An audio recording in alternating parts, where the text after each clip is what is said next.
What's going on, guys? Tobin here with you. A little recap of yesterday's Miami Heat win over the Orlando Magic, 107-103. The Miami Heat. First of all, a couple things. Jalen Suggs. You're going to learn this, dude. You're a young player in this league, uber talented. Doing this to end a game when there's like 6 minutes left, dicey. You know, you should learn from Trae Young. He tried that move against the Heat a couple years ago. I think it was either his second. I think it was his second year. He tried that move against the Heat, and then Jimmy made fun of him for being a fortune teller. And you tried that same move. You got a little froggy. I don't know if it was all the Heat fans in Orlando was pissing off the Magic. I don't know what it was, but he ended up being right. It was over just for the Magic, because from then on the Miami Heat, they were able to close on in, get this game to overtime, and eventually pull away with a 107-103 win with an extra frame. Never led until overtime. They got it to a tie, 97-97. Jimmy misses the jumper at the end. I thought they got screwed on time, though. I kept looking at it. I was like, what? Why is it 1 point? What? Because they screwed up, and they got it down to a half second left. And I'm like, well, that's ridiculous. And then they go back, and you very clearly can see them call timeout with 2.5 seconds left.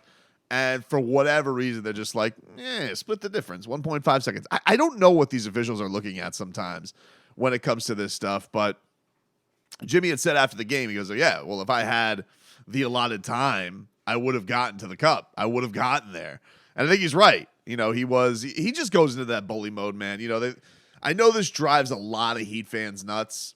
And it's like one of the criticisms I see all the time where it's like, oh, why isn't Spo putting Jimmy in until there's 6 minutes left?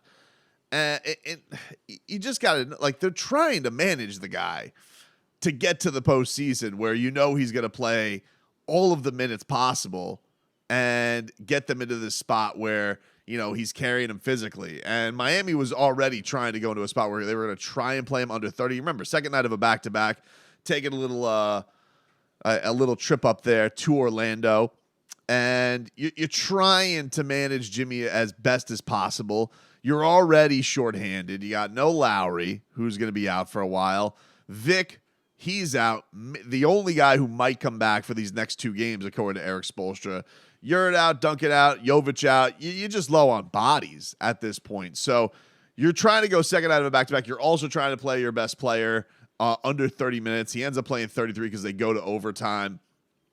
But they get it done, man. They get it done. Huge fourth quarter from Gabe Vincent and overtime from Gabe Vincent. He really showed up in a big way and, trying to show that he can handle that mantle of starting point guard, whatever may happen. If they do get one of these buyout guys, if the Russell Westbrook thing does end up happening, even though it does seem like Chicago is the way he's going to lean because of the relationship with Billy Donovan. And then Tyler really came alive in the second half. You know, he got off to a slow start, but was really getting to that sweet spot. The baby float was back into effect. So you really, Tyler has had a couple of nice games back-to-back where, you know, you're starting to see him get to that touch again, that float again after a rough January. He, from an efficiency standpoint, he did seem to really get to his spots in a big way. And then Bam was doing a lot of the dirty work tonight. It was interesting. He had a season high in rebounds. But also, you know, kind of ran the point at times and had a couple of really nice finds of Jimmy and Tyler, which is funny because, you know, you think about a couple of games ago after Indiana where he has that huge shooting night against Miles Turner, and Spo talks about, well, they wanted a little bit more playmaking from Bam. That is a specialty that he has to really open things up. And you saw that element to his game is still there, that he can really open things up for other guys, and it was not a pretty shooting night for the Heat at all. But, you know, from my standpoint, this is important to rack up these wins. I know it's not pretty to everybody, and everybody is looking at, oh, well, these games, they're ugly, they're trying to, you know, they're in dogfights with the worst teams in the league. And yeah, look, you're at a coin flip from it being a disaster to being gritty. And Eric Spoelstra is going out to this podium every single night, and he's trying to sell it like he's the ShamWow guy, where it's like, Heat Nation, let me tell you what I got for you. I got another clutch game. Ah!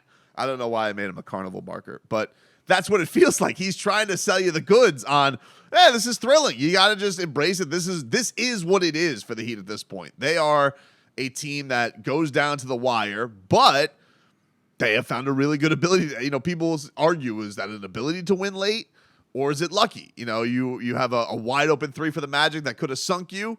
They miss it, and you still have life and opportunity to get the win, but you find a way.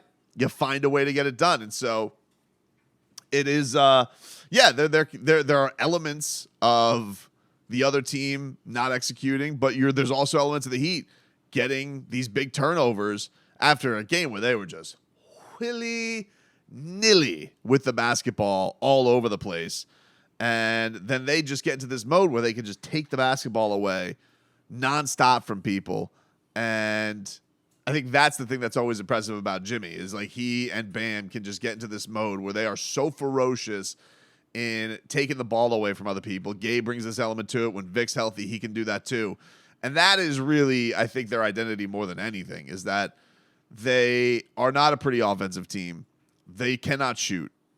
But their ability to defend, their ability to take the opponent's basketball away, their ability to do it without fouling is elite. It is tremendous, and it is their best weapon. And tonight, a team against Orlando that has a lot of young guys, a lot of young talent, that thought it was over halfway through the fourth quarter, even though they went up 10. They're able to really weather that storm and get them to the spot. And so, look, I talked about this the week leading in. I said that was a disappointing road trip that they had out there because they went 1-3 when they really, one of the games they got bit in the ass by one of the bad teams in the league against the Hornets, and they've taken on a lot of these bad. That game, puts you in a spot where it's like, all right, you gotta now go have a perfect week because you're back home, you've been winning there. You're taking on a Pacers team that's okay, and then two terrible teams. Go find a way to go 3-0. And they did. And now they're at a season best, 7 over 500. They are, so you look at it and you say, all right, there have been a lot of adversity that this team has dealt with between the injuries, between the roster complexities that are, very glaring. And you're trying to figure things out, and you're trying to get yourself into this spot where, what are going to be the final pieces added? What is it going to be like when Kyle Lowry gets healthy? What is it going to be like when Vic gets healthy, when everybody gets healthy, when Duncan Robinson, when they can get some of this reinforcement? Are they going to get another big man? Are they going to roll with Orlando Robinson? Is Big Yurt going to come back and be effective? These are some questions that aren't headline grabbers. They're not that sexy, but it is a wonder, like, can Miami, through all of this stuff that they have dealt with, Jimmy being out earlier in the year, now they're in a spot where it's like, all right, you're still at the best point you've been record-wise all year. You're 32-25. You're a couple games back in the loss column with the Brooklyn Nets, who just lost their 2 stars. You're only 3 back in the loss column of Cleveland, who you just beat. So, are we going to get to a point where maybe Miami is actually hosting a first-round series after everything that they've been through this year? And they got a big one coming up against the Nuggets. The Nuggets have won, I think, 6 out of the last 7. I think they've won 5 straight against Miami and 6 out of the last 7 matchups since Jimmy Butler's gotten here. So, look, they've been tremendous this year. They haven't lost a game without Jokic since that matchup against Joel Embiid. That was the last time that they won with him on the floor. So that's going back to we're talking the end of last month. They've looked really, really good. They got one of the best records in the league. So, yeah, big-time matchup coming up in Miami. Hopefully those dumb Jokic brothers with their too tight Ed Hardy T-shirts are there, and Miami can kind of break this slump. They had a good matchup. I mean, it was a good game the last time around. The game in Denver, Miami it was really with them the whole time, and then Denver just was able to pull away. But Denver they look like no joke right now, man. They've been tremendous, and you're going to go into this game, again, pretty shorthanded, and you wonder, maybe you'll get Victor Oladipo back, maybe.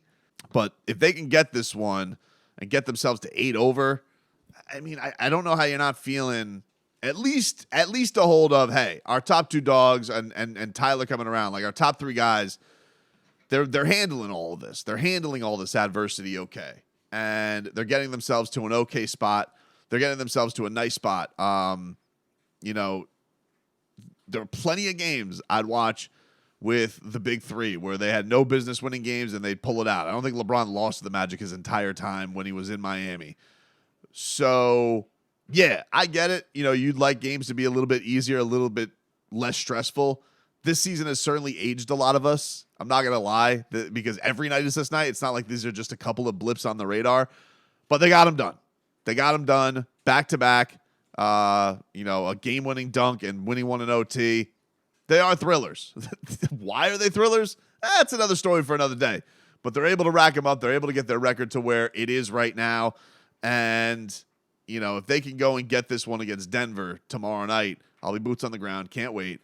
Then I think we're going to be feeling – I think you should feel pretty good about where you're at. And even if they lose to Denver, you know, they've really put themselves in a decent position for this stretch run after the All-Star break when they should be getting a lot healthier.